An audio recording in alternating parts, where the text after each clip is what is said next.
Today we're going to talk about using artboards and guides. The artboard tool, or Shift O on your keyboard, is one of those tools that is very valuable in order to create more usable projects put multiple types of art in one project file and to help us export later a lot more efficiently. And I'm going to show you some of that today. First, we're going to go through these 3 exercises. I've written out the directions. However, you're going to be creating different artboards and grids and guides today in order to learn how to more effectively lay out your projects. So the artboard tool, as I said, is Shift O on your keyboard, or it's right here on the bottom. When you activate this tool, you'll notice that you now have the ability to manipulate the artboards, and the artboard panel has kind of popped up automatically for you.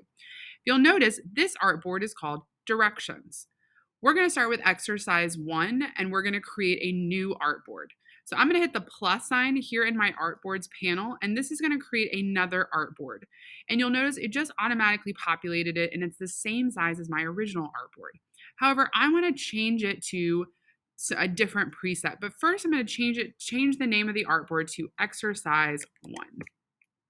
So all we do is just come into the name section, and then we can type in what we want. I'm then going to come down to my preset. Right now, this is a custom size, which I can manipulate and change as I want to. And you'll notice that when I'm changing it, there's a little width and height bar that pops up that shows me the size of it. But instead, I'm going to come down here and I'm going to choose custom. And I've said iPhone 876. This is going to be the background size of my artboard. I'm going to make sure that I am in portrait mode. The difference between that is landscape, and we're going to stay in portrait because I'm designing for a phone. I'm going to go ahead and skip down to number 8 and move this so it doesn't overlap. If this pops up, just say, okay, it's no big deal. And then I'm going to come down to my artboard options, and I'm going to click Show Crosshairs. And when I click OK, now I've got these green crosshairs here, and this is going to help me know where center is, which is a really convenient thing to be able to see on my artboard when I'm designing, when I'm drawing. And the great thing about these crosshairs is if I were to draw something here, and I'll show you what I mean, you're still going to be able to see those crosshairs over the objects that we're going to place. But if we were to save this and export it to a JPEG or a PNG, those crosshairs are not going to print. So that is exercise 1. That took no time at all. So now we're going to pay attention to exercise 2. So first we're going to turn on our rulers, and we can do that by going to the view menu up at the top, down to rulers, and mine are already showing. So I'm going to turn mine off so you can see what yours should look like, and then we can just turn those rulers on. The keyboard shortcut to turn your rulers on is Command R. I'm going to right click on my rulers and I'm going to change it. Mine's already set to inches. Yours should be set to picas, so it should look something like this. And we're going to switch to inches. Inches or pixels tend to be the best, in my opinion, for the measurement on the artboard. Next, I'm going to draw a rectangle, and I'm going to make sure that my rectangle is 0.5 inches from all of the sides of the artboard that I created in exercise 1. So I'm going to use exercise 1 as my artboard here, and I'm just going to use my rectangle tool, which remember is M on my keyboard. And I'm just going to draw a rectangle. It doesn't matter what color it is. It doesn't matter whether it has a stroke or an alignment or anything like that.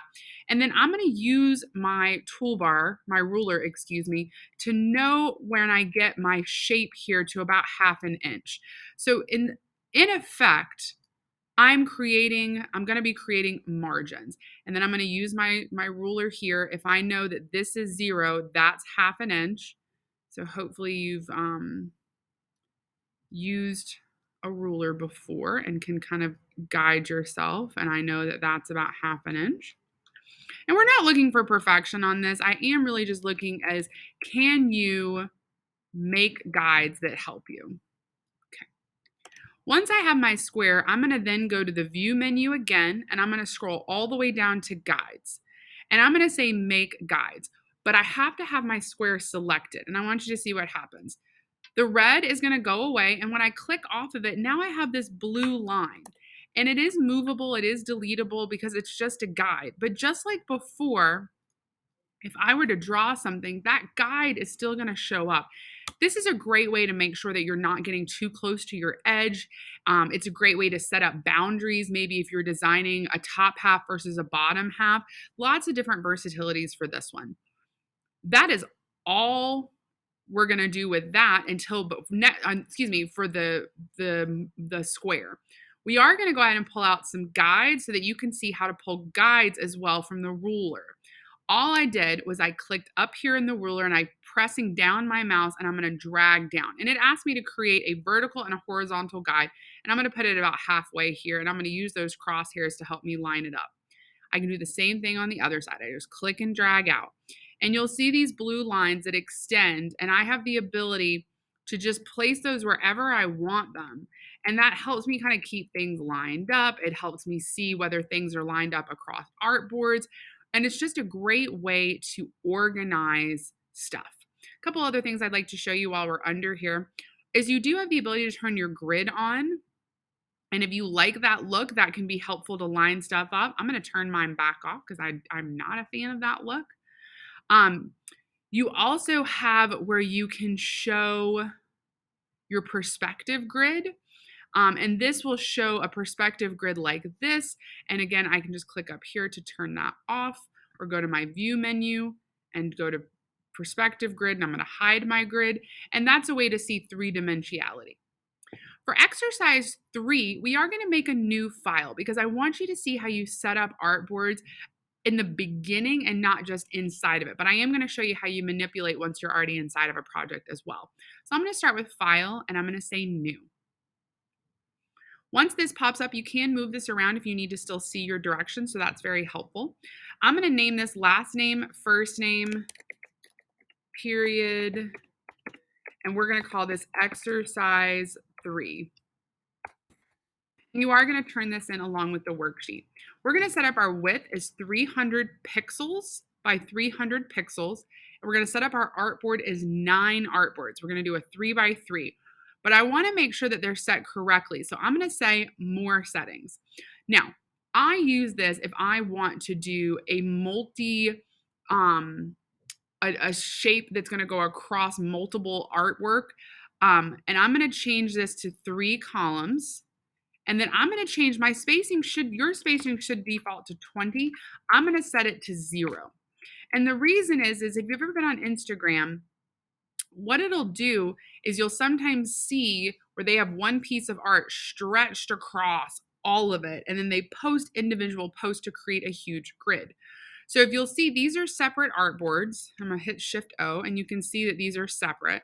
I can still move them around if I want to, and you can move an artboard panel to set it up like this without setting it up my way, but this is a lot more efficient. And remember that our goal is to be more efficient. But now we have the ability, and I'm going to show you by drawing my favorite little Death Star in here, to take one image and stretch it across all of these artboards. So I've got my little Apple Death Star, and I'm going to embed this. So now if I were to export, and we talked about that artboards help us be more efficient with exporting. Exporting is when you're going to take your Illustrator file and convert it to PNGs or JPEGs or any of these other files. But if I create it as a PNG and I say use artboards and I say all and export, what it's going to do is it's going to export each individual artboard one at a time. So now, rather than having one image, I have pieces of each image. Think of it almost like a puzzle. That's really convenient if you're working on something like this. It's also convenient that if you want to export a lot of images quickly or a lot of artboards quickly, you don't have to go through each individual file to update everything and to export it. So that's a really good use of our time. For Artboards and Guides, you are going to turn in both this activity and exercise 3, but I did promise you I was going to show you how we adjust things. So let's say I did not want 0 spacing. When I reactivate my art tool, one of the things that I get over here, in addition to the options, is rearrange all. So if I had forgotten to set it up as 3 columns, I could change it here. If I decided I want some space between, I can change it here. And now it's switched it to 2 columns with 5. I changed my mind. I want to go back to 3. I've changed my mind. I don't want to have any columns. And I can rearrange very quickly without having to move them independently. I also can change the layout so it goes in a different order. So instead of 1, 2, 3, it's now 1, 2, 3. That changes the way things look as well. So you have lots of different choices here. So you definitely want to explore sometimes when you see these menu options. Remember also that you have an artboard panel. This is going to show you all of the different artboards available to you. If I were to rename this and I were to say Insta 1, it's still going to be Artboard 1, even if it's not called Insta 1. I could call this Insta 10, and it's still going to be Artboard 1. The reason that's important to know is if I wanted to only export Artboard 1, that's going to be my range. I'm not going to type in Insta 10, I'm just going to type in the 1. The other thing I like about the artboard is if I have a lot of artboards, I can click here, I can click on the artboard name and it will change to the artboard that I want to work with, which is really convenient. Hopefully that's helped you learn more about artboards and your appreciation for them as we move through using Illustrator. Thanks so much.